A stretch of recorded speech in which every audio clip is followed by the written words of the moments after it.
Hey, welcome back to the channel. And I was thinking about doing a video today, right? I was thinking about doing like my favorite mangas or my favorite manga authors, you know, something like that. And I was like, well, everybody does that. So I was like, you know what? I'm gonna do my least favorite and kind of why they are still in my collection and why I haven't sold them or, you know, given them to somebody. Please don't hate me. There are some in here that, oof, I know I'm gonna get a lot of slack for. The first one has to be Drifting Dragons. And I'll honestly tell you why, and it's kind of on me. Again, if you've watched any of my channel, you know that sometimes I pot commit to things without really knowing what the story is about. It's a habit that I am trying to break, but it's just hard. You get excited about something you hear about a manga and you're like, oh, I have some extra cash, I'll buy 3 volumes. And it ends up not being what you thought it was going to be. And sometimes that's a good thing. Other times it's Drifting Dragons and a few others on this list. But the reason that I haven't gotten rid of it, and I even have a friend like Rex, like, dude, I'll buy them off you, is because, have you seen those covers? Seriously. Look at these covers. It might be one of my least favorite series, but it is one of my favorite covers on a manga that I own in my collection. That's how wild it is. Is like, I am not interested at all in the story, but boy, those covers are pretty. And I think what I wanted more Vinland Saga with dragons. That's what I wanted. What it is like a cooking slice of lifey manga with dragons. At least like the first volume. I think I've read the first 2 volumes. Maybe the third one, but at least the first 2 volumes, you know, give it at least a shot. Usually my motto is like, I give it 2 to 3 volumes. Within 2 to 3 volumes, I can usually tell where the manga is gonna go, or at least if I'm interested in following these characters. I wish I liked this manga more because it is so hard for me to get rid of. Again, honestly, straight cover is why I keep this manga around. The next one has to be Parasyte. This is another one that I pot committed. I own the entire series of Parasyte, but I have only brought myself to finish the first volume. And what made this kind of like aggravating, I guess the reason I haven't gotten rid of it, is because I've had people in my real life tell me, Parasyte is so good. It's so good.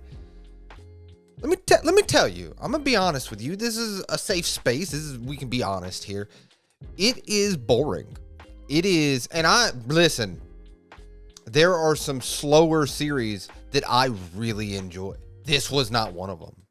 I didn't connect with the main character in the least. I didn't actually think the story left anything to even be intriguing to, like, I gotta read that second volume. Something did not click with me with this manga. And it's crazy because usually, if someone tells me, and someone that I trust tells me, I love this series, I can usually find, I'm very forgiving. There's not many series that I actively don't like. There is a few in this list that I actively dislike, but this is not one of them. I still want to keep this around because there might be one day, you know, I'm almost caught up with like One Piece and stuff. There might be one day where I'm like, I am going to give this series a chance, because there has been a bunch of series, Naruto being one of them, Goodnight Poon being one of them, where I read the first volume, I didn't immediately like love it, dropped it for months and came back, reread the series and was like, oh, this is mind-blowing. So it can't, like, it's happened with me before, and I'm hoping with Parasyte this is gonna be the case. I really want to enjoy this series, and that is why I have not gotten rid of it in my collection yet. We have Real Account. This one kills me. I loved this first volume. This is the exact opposite of what we have talked about so far. Is this first volume grabbed me. I loved what it was trying to say, like social commentary wise, with like the Facebooks and the Twitters and the followers and all. I loved it. Loved it. Boy, I own 14 volumes of this. 2 things happened. One, they started doing 3-in-1s where they had like 11, 12, 13 on the spine, and I really didn't like the look of that. And 2, it went from social commentary, and I feel like it lost its way. I think what it was setting out in the beginning, either they made it stretch out for too long, because I don't even know if it's still running. I don't know how many volumes altogether this series is. It started losing that sharp social commentary.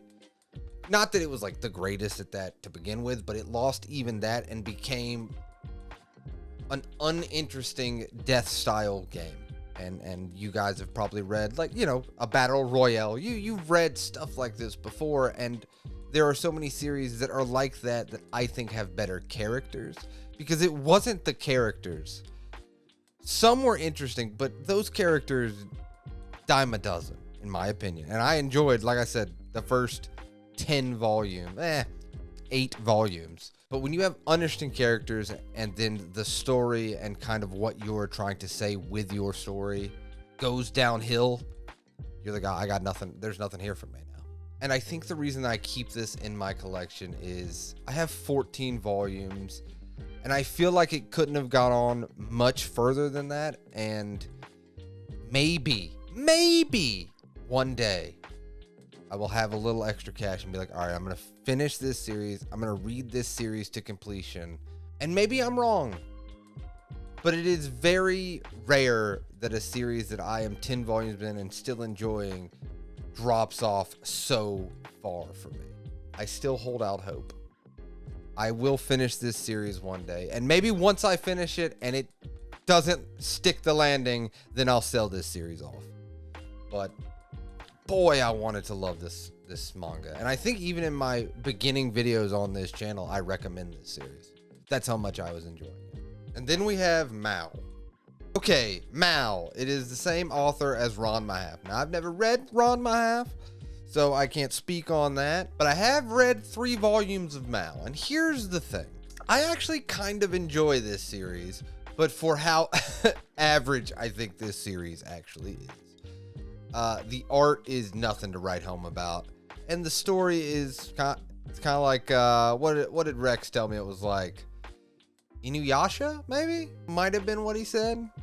But it's been a story that's been done before, right? That's my whole point of that. And to be honest, it's hard for me to even not like it, but it's hard for me to like it because it is so, in my opinion, right down in the middle. And again, I have about 5 volumes of this, and I will continue to read it. I don't know if I'll continue to collect it. Depends on how that 5th volume hits me. If the 5th volume maybe changes a few things. But this also feels like a story the author knows what they're trying to do, and I don't think it's going to be any shocking left and right turns. You know what I mean? And that's the thing about Mao, is it's hard for me to be passionate about not liking it or upset because it did not meet my expectations. I had no expectations, but it was just so average that it's so middle of the road. Some would say mid of the road, that I actually don't have any strong feelings one way or another. And I think that's why, if any series, this one and I believe the next one will probably be the first 2 series that I will get rid of in my collection. I'm sorry. I'm sorry. If you enjoy Mao, let me know in the comments why you enjoy Mao. I actively want to know, and not because I don't like it, because like I said, it's so average to me that I don't feel one way or another. Okay, this one hurts. Let's talk about Orient. Okay, Orient. This could have been, in my opinion, like the next great shonen series. And I really enjoyed this first volume. I actually enjoyed the first 2 volumes. And now I own like 6 volumes. I have not read volumes 4, 5, and 6. I still collected it for a while. I haven't kept current with it. And again, it's one of the series that I used to recommend. And it's from a creator, kind of, I guess, like Mao too, like from an old popular series. And you're thinking, this is the one. They're coming back with this one. This is it. Nope. In my opinion, nope. And I think it is kind of the Mal problem as well. And I don't know that much about Maggie or Magi, however you say it. I just know that people really, really enjoy it. So again, let me preface that by saying this. I think it has the same Mal problem. It doesn't do anything to differentiate it. And I have heard, again, I don't know, but I have heard that it's very similar to Magi. And while, yes, let's put it in an example. We love One Piece, but when Oda gets finished with One Piece, we don't want One Piece Shippuden or a series with a different name that's, instead of Rubber Man, he's Glue Man. That didn't work. That wasn't good. That wasn't good. Or the author of Naruto, and he tried to do this with Samurai 8, man. The author of Naruto, I'm not getting into that tangent, but I respect an author that has a super popular work, and their next work is something different. They're trying something new. Instead of being like, well, I'm not saying this is the case with Orient. I don't know what the case is with Orient, but it kind of feels like this worked really well. People think this is really popular, and let me just do it again. And it didn't land for me. Again, it's not actively bad. I don't actively like, ugh. I was just expecting to really fall in love with it. And while it wasn't horrible, it wasn't great. And I just think that I am so nonplussed about it. I just don't care enough that's why I say Mal and Orient would probably be the first two series that I would unhaul in my collection. Okay, let me explain. I know, listen, people hold Blade of the Immortal up in the highest pedestal, right? And I enjoy Samurai, and that's why I'm excited to read like Vagabond. But here's the thing. One, the reason that it is still in my collection is you cannot argue that spine, and when you I have the whole series, when you have them together, boy, it looks great on a shelf. But story-wise, I think the art is great. I think it's pretty good, but I was just really looking for a story that was more real. A little bit more realism is what I thought Blade of the Immortal was, and I get it. The title, Blade of the Immortal, you should have known. You're right, I should have known, but I was going into it being like, I really want a good samurai tale. And nothing grabbed me in that first volume. I've only read the first volume. I don't even think I finished the first volume, to be honest with you, or first omnibus, I guess. But the main character, I didn't latch on to. I hate to do this because I know people really enjoy it, and I'm not trying to be like that. Here, how about this? In the comments down below, tell me what drew you to Blade of the Immortal so I can give it another shot. And that is the reason that it stays in my collection, is because I plan to finish reading this series one day. I think I'm going to read Vagabond first because I have heard that's a little bit more real and maybe what I am personally looking for. And like I said, it's not on Blade of the Immortal. There's nothing about Blade of the Immortal that I can talk down about and be like, this is why it's trash or whatever, because I don't think it's trash. I just think I was looking for the story it wasn't telling, and that's on me. But yeah, let me know in the comments why you really enjoyed Blade of the Immortal, because boy, do I want to enjoy it, but like none of the characters were latching. None of the story beats were hitting for me. Nothing. Like it was legitimately putting me to sleep in that first omnibus. And that is, I love reading manga. There's very few mangas that I actively am like, you read like a chapter or two and you're just like, ugh, I'm gonna go to bed. I'm gonna go to sleep.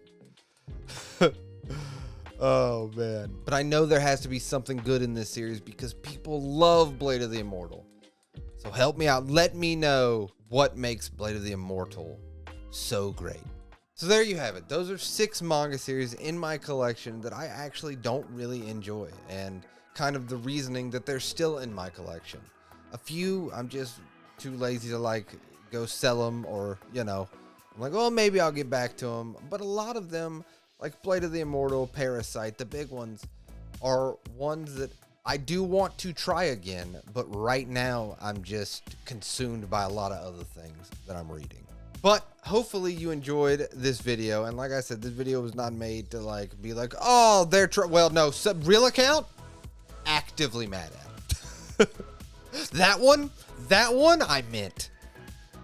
But no, it was just kind of all of my opinions. And let me know in the comments down below any of these series you're like, no, man, listen, like I get what you were saying about kind of like not being drawn to this or drawn to that, but get it past the first 2 volumes.